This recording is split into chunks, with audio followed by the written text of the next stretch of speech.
"You don't meet our dress policy," the restaurant manager said and commanded to kick out a homeless woman.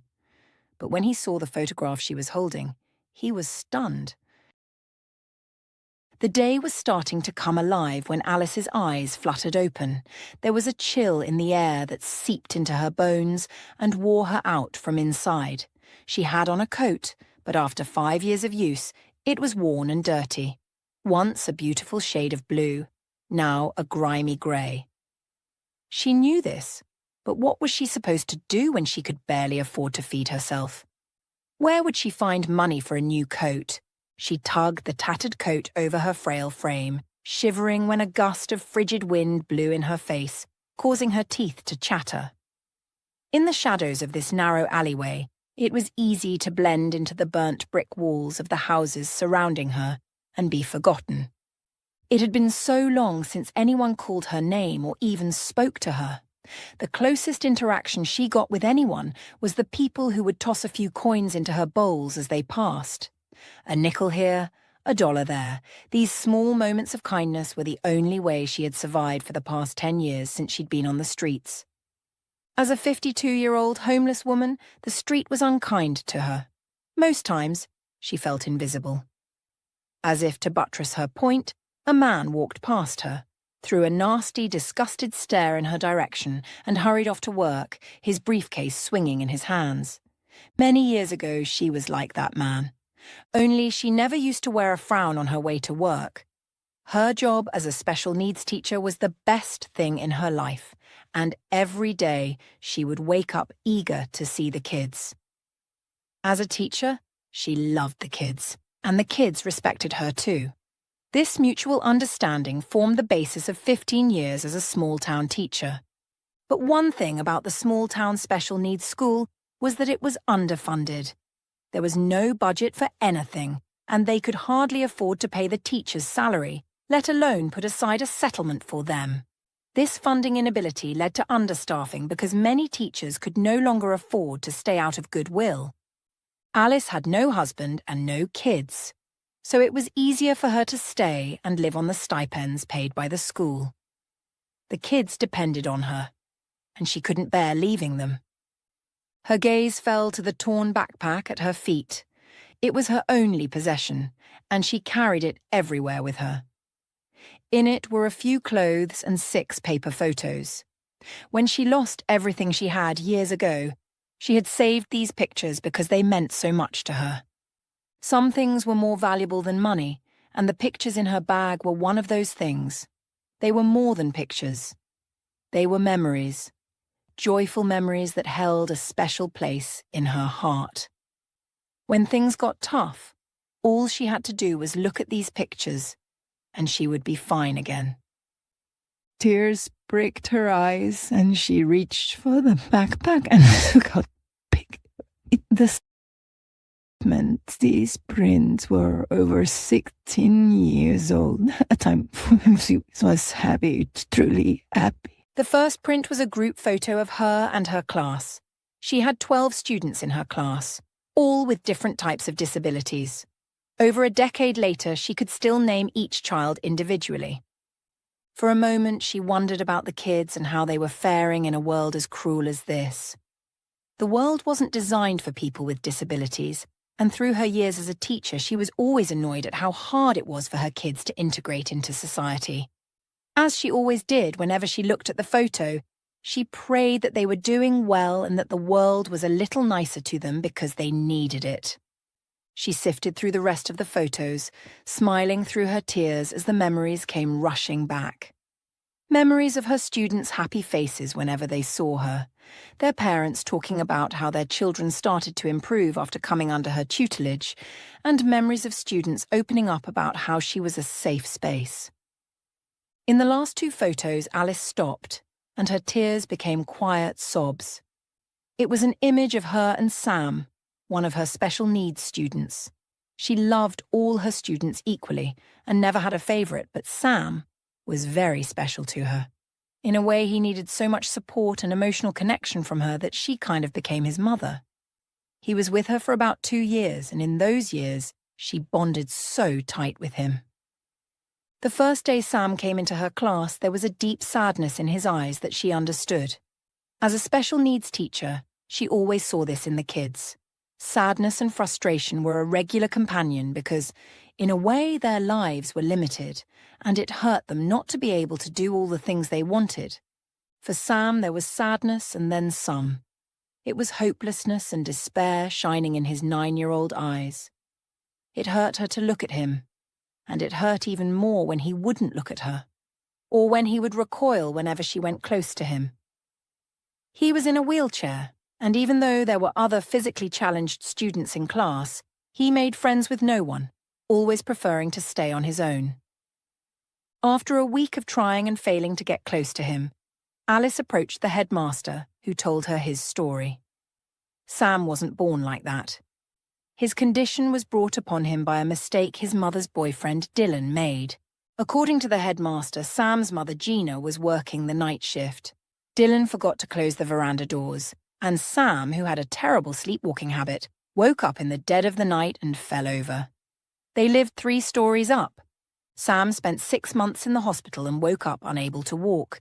He had to get used to his new reality in a wheelchair and had to transfer to a special needs school with wheelchair ramps, modified desks, accessible restrooms, etc.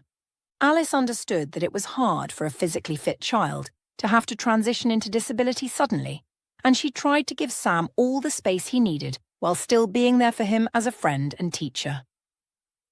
Slowly, Sam began to open up, and the things she discovered about his living situation set off a chain of events that altered their lives forever. Sam was being abused at home, not only by his mother's boyfriend, Dylan, but by his mother as well. Sam never talked about this with anyone because they threatened to punish him if he did. Another shocking discovery was that Sam's accident was no accident at all. It was Dylan's fault, a deliberate one at that. That fateful day, Sam was lying in bed when he heard Gina and Dylan get into one of their constant arguments. Dylan had found some suspicious messages on Gina's phone that hinted that she was cheating on him and that the baby she was pregnant with wasn't Dylan's at all. After screaming and fighting for hours, Gina finally confessed to cheating with a colleague at work and apologized for trying to pin the baby on Dylan. Dylan said, "Well, since I don't have a kid, I'll ensure you don't either." He stormed into Sam's room, picked Sam up, and threatened to throw him out of the veranda. Gina called his bluff, but unfortunately, Dylan did it. When Alice asked why Sam lied to the doctors about what happened, he said his mother was the first person to see him when he woke up, and she made him promise not to tell anyone the truth. She and Dylan made up the story about sleepwalking and made him say that instead. According to Gina, Dylan was sorry, and she didn't want him to go to jail because they planned to work things out together. Alice was shocked to learn about this, but this shock turned to anger when she realized the extent to which Gina had impacted him with fear. When she suggested telling the authorities about it, Sam burst into tears, begging her not to say a word about it to anyone because he didn't want to be punished. Alice could go ahead and report, but she knew how much trust it took for Sam to be able to confide in her. It took him a whole year to muster the courage to tell her, and she didn't want to mess that up. But every day she had to keep this in. It hurt her so much. When the secret became too heavy, she approached the headmaster about it, but he only said, "Mind your business. You're only here to teach the boy, not try to be his savior. Besides, we don't know if he's lying. Kids lie all the time." Yeah, kids can lie, but Sam wasn't lying. She knew that deep in her bones. He preferred staying over in school, and any time it was time to go home, he would cry a little. One day, when talking to Sam, Alice discovered another shocking revelation about his family. Apparently his father, Michael, wanted him back, but Gina refused to let him have Sam because Michael was paying a considerable amount to Gina every month for Sam's care. According to Sam, Gina also made him lie to his father that he was okay any time he called. When Alice heard this, she knew what to do. Since no one was willing to fight for Sam, and he was scared about being punished at home if the truth got out, Alice decided to reach out to Michael anonymously. She told Michael everything Sam was going through and advised him to get his son. The following week, Michael arrived in town with a vengeance. He reported the case to the police, but they could not do anything about it because of a lack of evidence.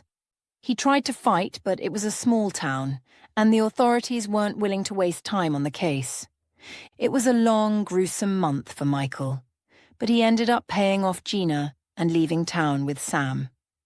Alice was happy about it, but Sam's departure broke her heart because she didn't envision him leaving. It was hard coming to the classroom every day to find his desk empty. She tried to reach out to Michael online, but he deleted his previous account, and she couldn't find a new one. The week after Sam left, the headmaster confronted her, asking if she had tipped Michael off. Seeing as everything turned out well for Sam, Alice thought she could safely confess to the headmaster, and so she did. But she was so wrong. The headmaster accused her of going against his orders and sacked her immediately. As if that weren't enough, Gina and Dylan began to threaten her until she had to leave town for her safety. That was the beginning of her problems. At the time, she was being underpaid, so she barely had any savings.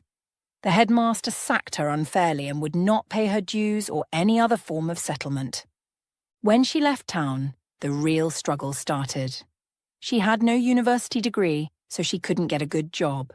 She worked menial jobs that paid peanuts, but she was grateful to be able to feed herself and stay in the grim accommodation provided by the cafe where she worked. As the years passed, her life got harder. She was getting older, and it was hard to keep a job because no one wanted to hire her. Before she knew it, she lost the roof over her head and could barely feed herself anymore. Her fall was heartbreaking, all because she helped a boy. But did she regret it? Before she could contemplate this question, a cold splash of water jolted her back to reality. In the biting cold of the morning, the water seeped through her coat and stung her skin, causing her to shiver. Her head snapped up, and she met the gaze of a female city worker in an orange vest, their huge cleaning truck behind her.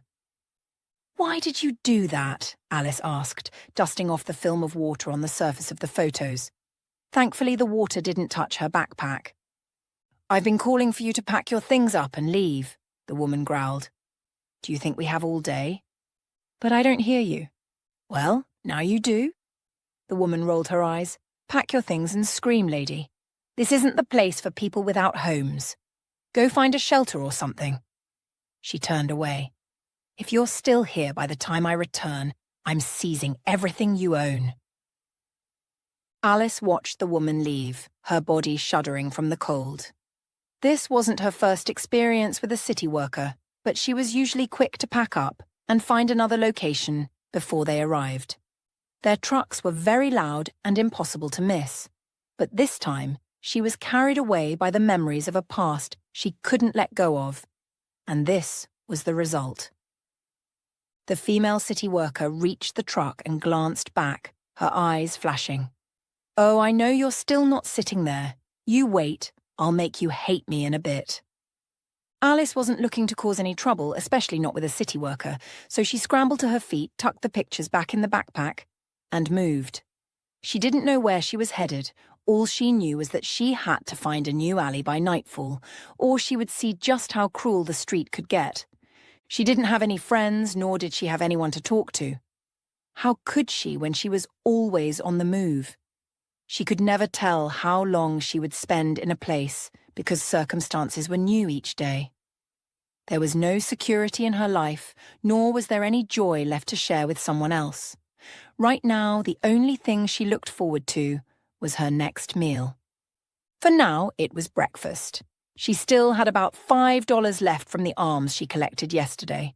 $5 may not be able to get her a decent meal, so she might have to beg some more this morning. Mornings were her least favourite time to beg strangers for money because they were usually in a hurry to get to work, which made their tempers short. But as she trudged up the pavement with her bag slung over her shoulders, her stomach growled violently. The last meal she ate was yesterday's lunch. She doubted she would get very far without refuelling her body this morning. She paused on the sidewalk, scanning the faces of everyone who hurried past, silently trying to pick the person she believed would be the most friendly. It was barely 7 in the morning, and she had already faced enough hostility to last a week. Her coat was still damp and heavy, infusing her old bones with cold. Gosh, she really needed a warm meal. Finally, a man approached. His gaze was on the road ahead, but he didn't wear the same frown as everyone else who had passed. So Alice figured this might be the best person to approach about giving her some money. "Excuse me, sir," she called politely, falling into step beside him. "I can't afford a meal. Can you please help me out? I'll really appreciate it." The man stopped, and Alice felt like he would open his wallet and give her some money. Instead, he slanted her a disgusted glare she did not expect. "Excuse me?" She opened her mouth to speak, but he cut her off. "I'm on my way to work, so how about you get yourself a job?" Excuses, he snapped. "That's all you people are full of. Well, I don't have any money to give you. Get out of my way." Alice slinked away from him, embarrassed and discouraged. One would think that after doing this for years, she had developed thick skin. But no, that wasn't the case. Words still hurt her, no matter how strong she pretended to be. And as a homeless person who lived off the street, she saw this firsthand every day. After this encounter, Alice stood at the edge of the sidewalk, watching cars zoom past and people hurry to work. Hunger was ravaging her stomach, but she was too discouraged to approach someone else.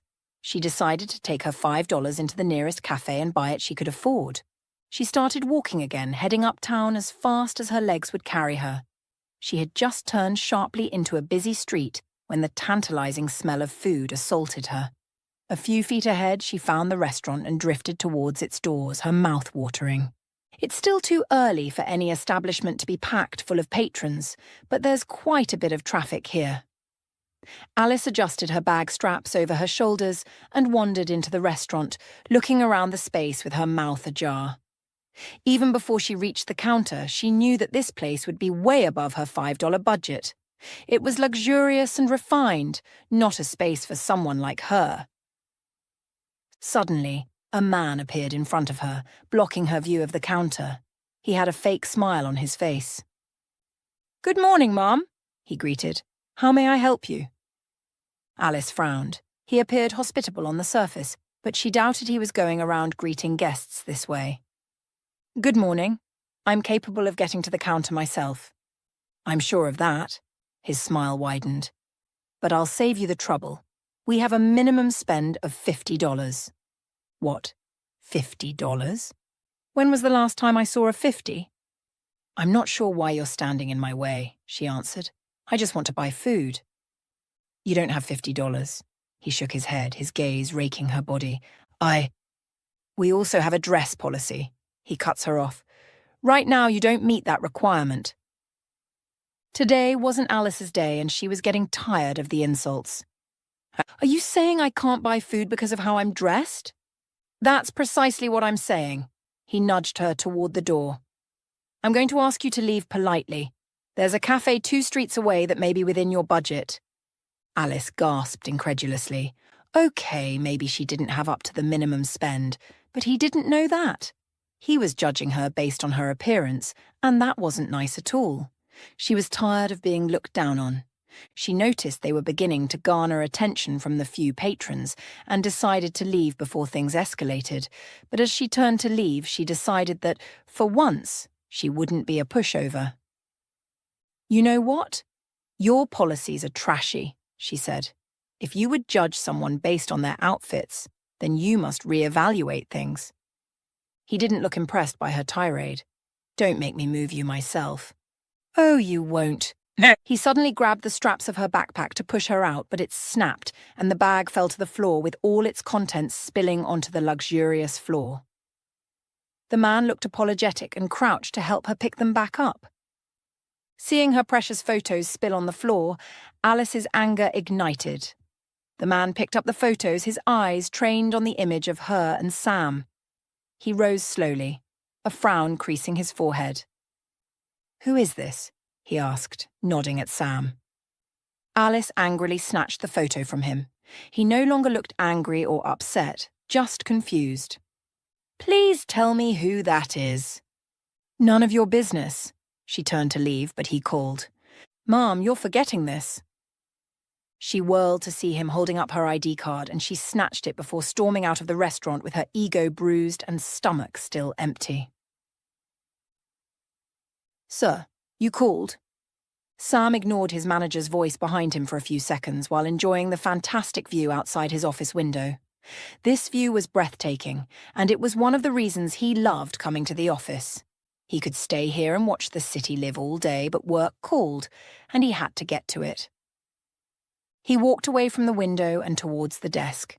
His manager, Cade, was standing at the desk with a polite smile. "Good afternoon, sir," he greeted again. "You wanted to see me?" "Yeah. I'd be having a general meeting with the staff later today, but before then, since this is a new restaurant, I wanted to know if we're meeting customer service goals. Do we have feedback from clients?" "Oh, we're getting great feedback," Cade chuckled. "The client praises the food, the ambience, the design, everything." "Okay," he nodded. "Go ahead and alert the staff that we're meeting for a few minutes after the close of work." Sam owned a chain of restaurants and prides himself in being knowledgeable about the business after about 5 years in business. But this was a new branch, so he was particular about the people's reception, so he could tailor the restaurant's services according to their needs. It was one of the fastest ways to grow. "You can go." He waved Cade off and proceeded to turn his laptop on. Cade rose slowly, a slight frown on his face. "Sir, there's something I want to ask you." "What?" Sam asked impatiently, eager to return to work. "Have you ever used a wheelchair?" Sam's hands froze on the keyboard, his heart thudding in his chest. No one here in his present knew of his past. It was a dark period in his life that he kept buried beneath rubbles of memories. There were no pictures, nothing to remind him of that time. He didn't know why Cade was asking. How did Cade ever find out he was once a wheelchair user? "Cade, what sort of question is this?" He frowned. "What prompted this?" "Oh, Ha ran a hand through his brown hair. "I had an altercation with an elderly lady earlier, and in the scuffle some photos fell out of her backpack." "Okay?" Sam focused on Cade, eager to get to the bottom of the matter. "They were really old photos," he continued, "but in one of them, I could have sworn it was you, a younger version of you. The resemblance is so crazy," he swore. "I froze for a few seconds." Cade's heart rate increased, and he feared he might suffer from a heart attack. There was no need to panic or worry. It definitely could be anyone else. He wasn't the only kid who used a wheelchair. "It's probably just a silly resemblance," he told Cade. "Who was this woman?" Cade shrugged. "Just some homeless lady probably looking for handouts. I picked up her ID card as well, and she had one of those boring generic names. Anna or Alice or something." Sam's works tilted, then stopped, balancing on a precarious edge. "Try to remember, Cade. What exactly was her name? Anna or Alice? You have to remember." Cade looked a little taken aback, but he put his thoughtful cap on and hummed for a moment. "It was Alice. Alice. I remember correctly." Sam rushed to his feet, his blood pumping with emotion. It was a big world. The chances of the woman he had been looking for walking into his restaurant with a photo of him as a kid were too slim. Yet, there were too many similarities for this to be a coincidence.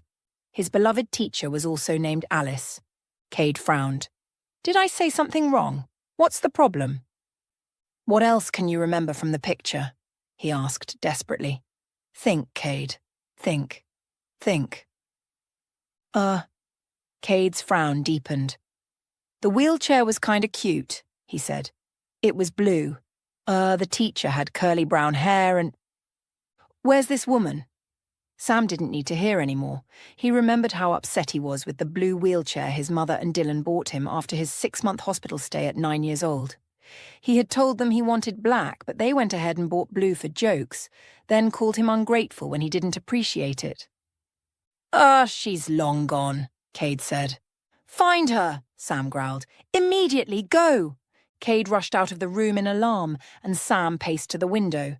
But this time, the view wasn't enough to relax him. Miss Alice Thompson. As much as he had tried to clean up his life after his healing and leave the past where it belonged, Miss Alice was the one person he had never forgotten. That woman was more than a teacher to him. She was the mother he never had. Miss Alice was the only reason he didn't have a permanent aversion to women right now. She had proved to him that just because his mother was an evil woman, it didn't mean all women were. She had shown him his first taste of love and given him the courage to break free. Sam grew up with a mother who blamed him for her wretched life. She would only feed him once a day and only took him to the poorest schools. He hardly had clothes to wear, and he never missed an opportunity to remind him that her life would have fared better if he wasn't born. For a long time he believed it, until he grew old enough to realize it was not so. Her life was wretched, not because of him, but because of her. The man he spoke to on the phone every Friday was his father, Michael, and one day, Sam overheard Michael begging his mother to please let him see his son. His mother refused. Michael had no idea where they were and could only reach them on the phone. However, he sent money to Gina every month for Sam's upkeep. Sam was 9 years old when he found out about this, but he was old enough to know that if the money were managed correctly, their quality of life would be way better. But his mother was always buying new clothes and new shoes, and at the time, she also had a boyfriend, Dylan, who she spent a crazy amount of money on. Dylan moved into their house when Sam was 7 years old, and although he was excited to have a father figure at first, he quickly realized that Dylan wanted nothing to do with him. Dylan would beat him at the slighted opportunity, starve him often, and be verbally and emotionally abusive. His mother saw all these happen, but she was in love with Dylan to care.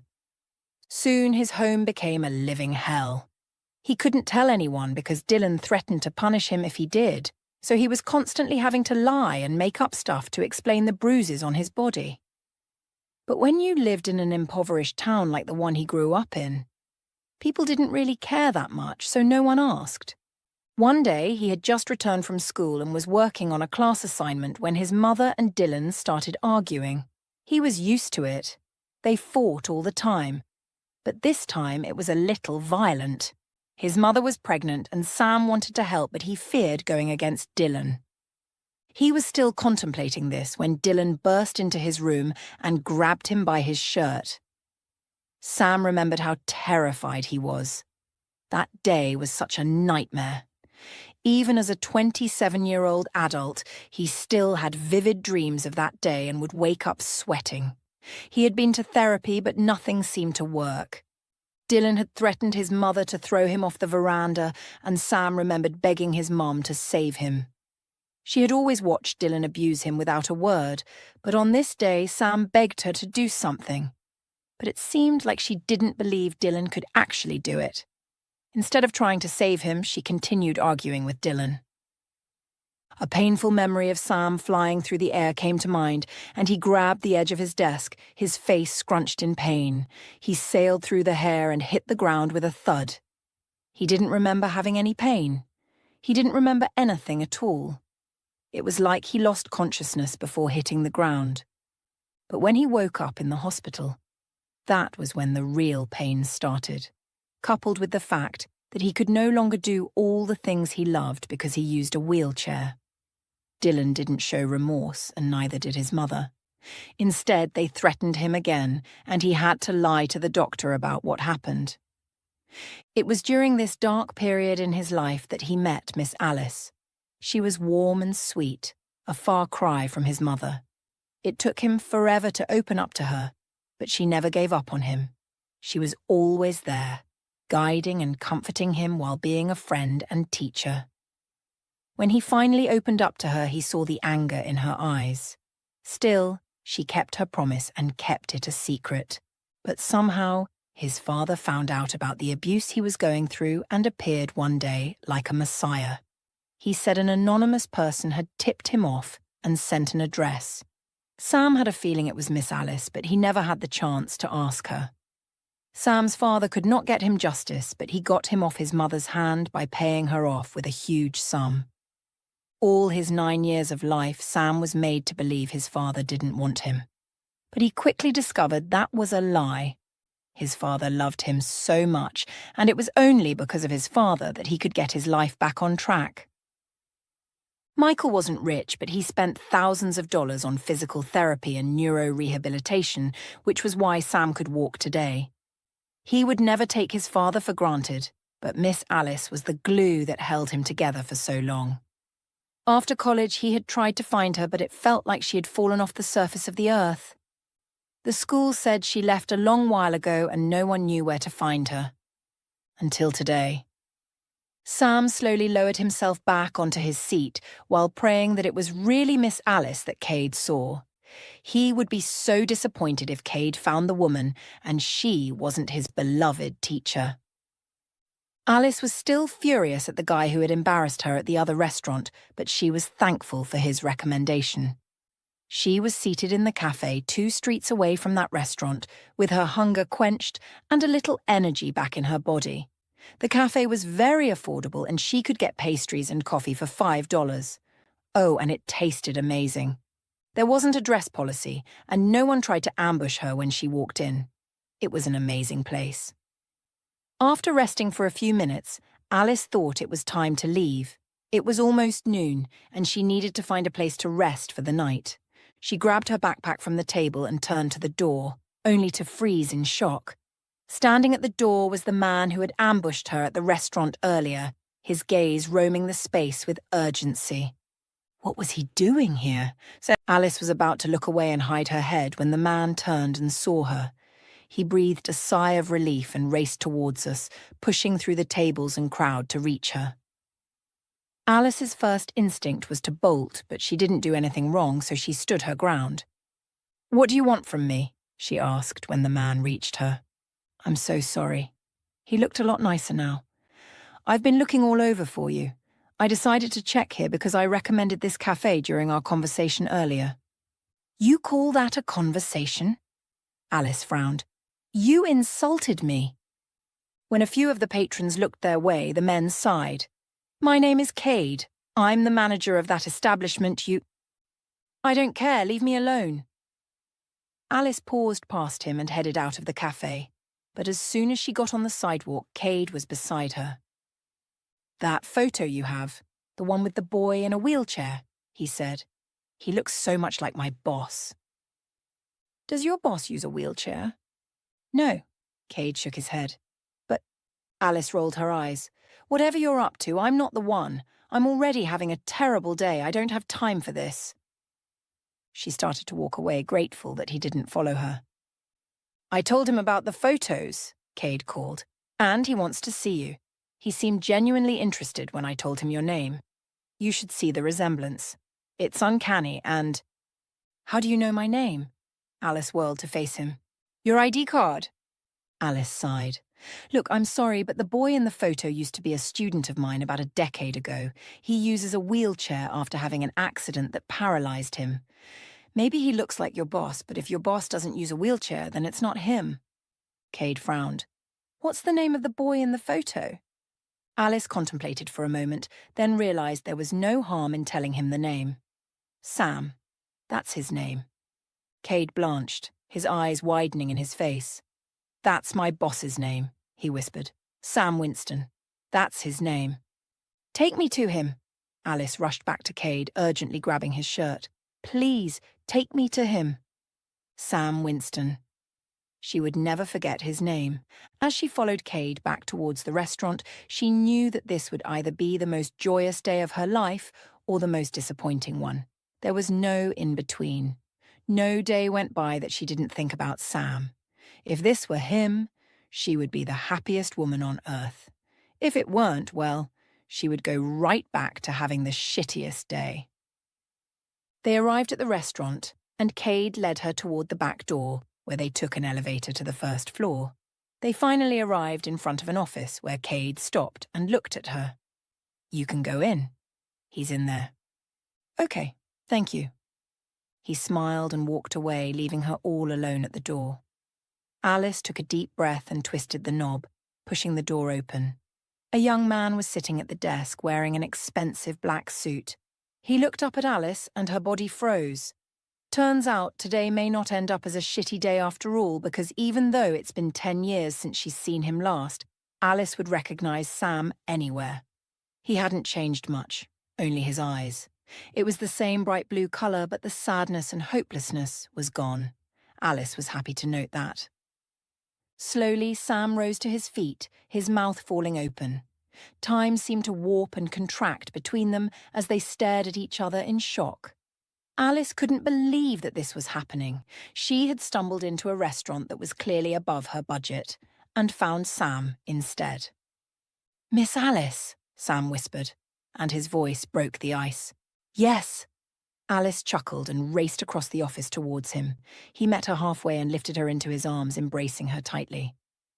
"Oh my goodness, is this you?" he cried. "I almost didn't believe Cade when he said he saw a woman with a photo that looked exactly like me. How are you?" He led her to a chair, his face a mask of joy. "You look great, Sam." Alice felt tears prick her eyes. "I'm so happy to see you." "I've looked everywhere for you," Sam said. "I went back to the school and they said you left." Alice scoffed. "They let me off." "Why?" "Because the headmaster found out I tipped your father about what happened. I think he knew something about it because shortly after he let me off, your mother and Dylan started sending me threats. I had to leave town for my safety." "I knew it was you who tipped my dad off," Sam shrieked. "It couldn't have been anyone else." Alice laughed. "What about your father?" "He passed away last year after a brief illness." "I'm so sorry, Sam." "Thank you." "What about your mother?" she asked. "Have you heard anything from her since you left?" "Nope. She never tried to contact me or my dad. He gave her a very huge settlement, so she was good, but she's in jail now. Dylan set her up and disappeared with their kid." Then he took Alice's hand. "What about you? How are you? Where have you been?" Alice glanced down at her scuffed shoes and sighed, acutely aware of how dishevelled she must look. She hadn't expected to see anyone from her past, especially not in this state. Sam was taller, broader, and carried an air of confidence she had never associated with the boy she once knew. "Sam," she whispered, her voice trembling. "It's been so long." If he noticed her unkempt hair and tired eyes, he gave no sign of it. Instead, he smiled softly, the kind of smile that carried years of unspoken gratitude. "I thought I'd never see you again." Alice hesitated before answering, unsure how much to reveal. But Sam's earnest expression coaxed the truth from her. "Life has been challenging," she began, her voice steadying as she recounted her story. She spoke of losing her teaching job, of the series of unfortunate events that had led her to homelessness. She told him about the nights spent on cold streets, the small acts of kindness from strangers, and the overwhelming loneliness. By the time she finished, her hands were clenched in her lap, and her eyes brimmed with unshed tears. Sam's jaw tightened and his hands balled into fists. "Miss Alice," he said, his voice thick with emotion, "you didn't deserve any of this." "Life doesn't always go the way we want," she replied with a small, sad smile. "But it's good to see you again. You've done well for yourself, Sam." He leaned forward, resting his elbows on his knees. "I've been looking everywhere for you," he admitted. "I never got the chance to thank you for everything you did for me when I was a kid. You were my safe space, Miss Alice. You believed in me when no one else did. I'm so sorry you had to suffer because of what you did for me." Alice reached out and placed a gentle hand on his arm. "I'd do it all over again, Sam," she said firmly.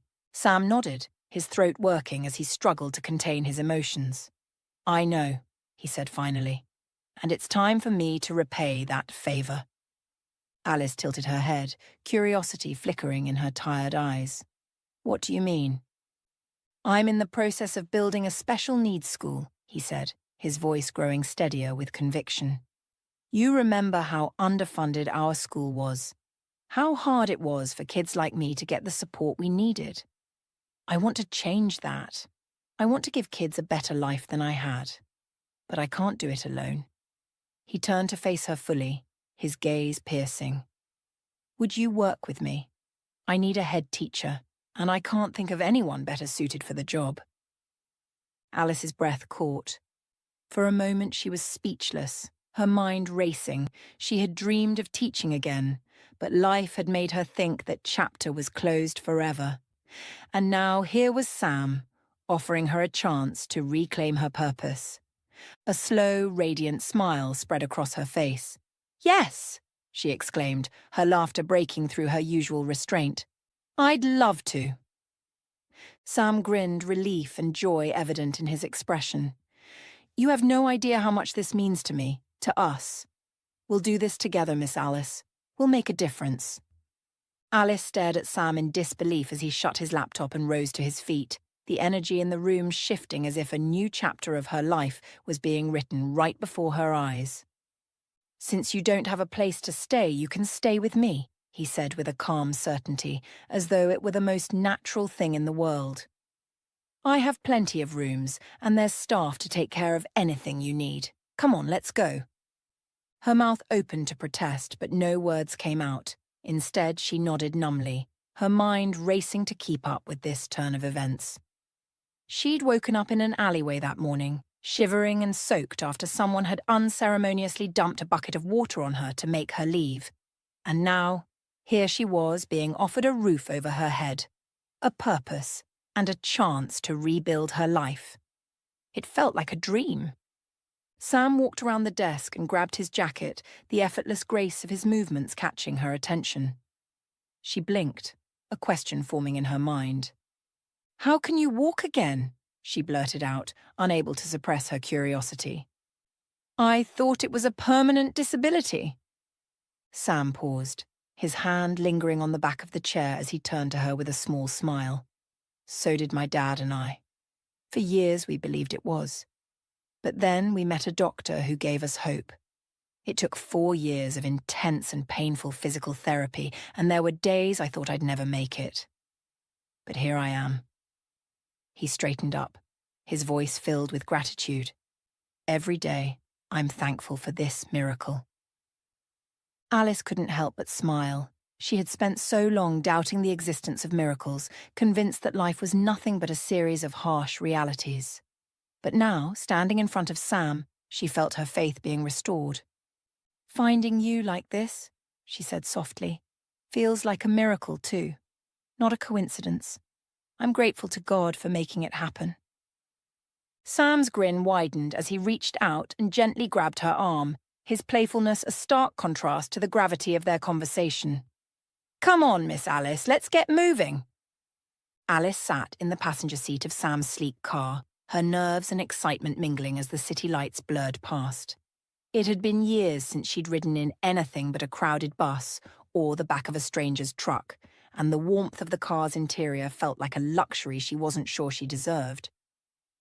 Sam, however, didn't seem to notice her unease.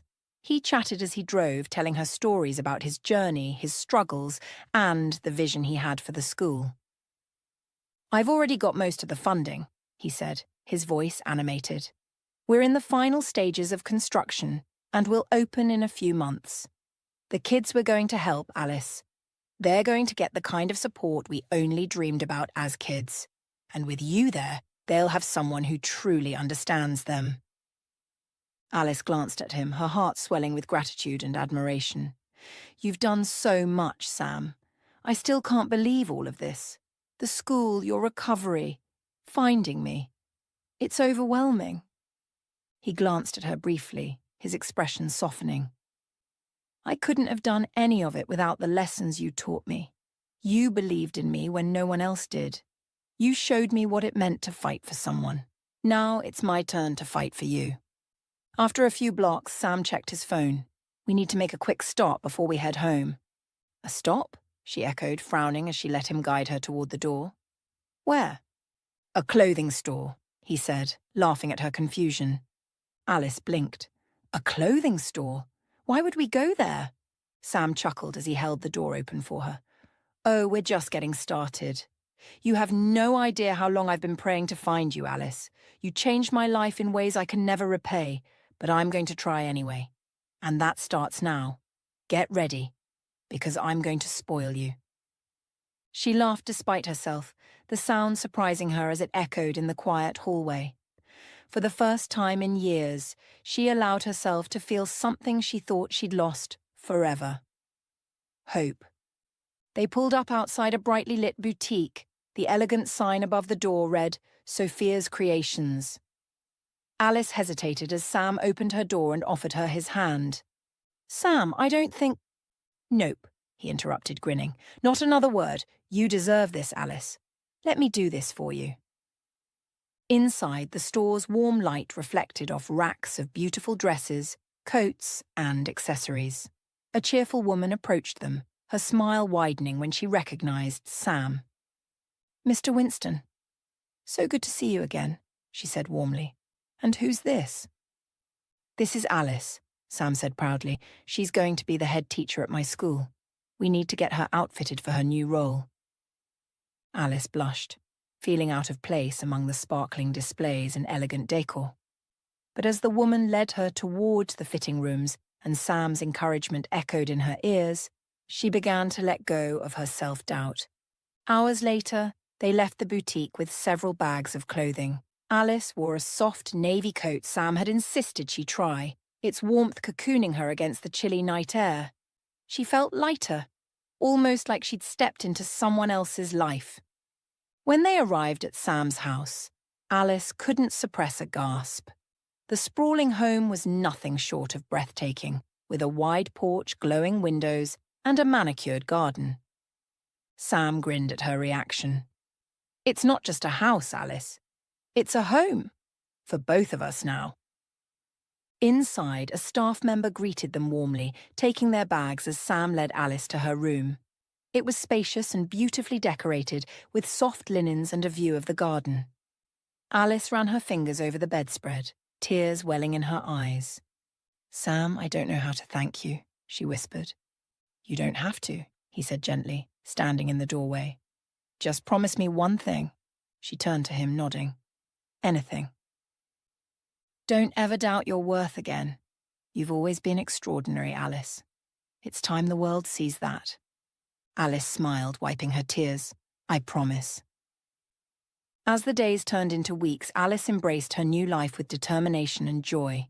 She worked alongside Sam to prepare the school for its opening, her passion for teaching reignited. Each day brought new challenges, but also new victories. And Alice found herself growing stronger and more confident. The opening day of the school was a celebration. Parents and children filled the bright, welcoming halls, their laughter and excitement echoing through the space. As Sam gave his speech, Alice stood by his side, her heart full. When it was her turn to speak, she stepped forward, looking out at the crowd. This school is more than just a building, she said, her voice steady. It's a place where every child will be seen, valued, and given a chance to shine. I'm honored to be a part of this journey, and I can't wait to see the incredible things these kids will achieve. The applause was thunderous, but what mattered most to Alice was the way Sam looked at her, with pride and gratitude. For the first time in years, she felt at peace. As the crowd began to disperse, Alice turned to Sam. Thank you, she said softly. He smiled, his eyes twinkling. For what? For everything, she said. For believing in me when I couldn't believe in myself. Sam shook his head. You believed in me first. I'm just paying it forward. Alice laughed, the sound light and free. Together they watched the children exploring their new school, their laughter filling the air. For Alice, this was more than a new beginning. It was a second chance at the life she'd always dreamed of, and she wasn't going to waste it.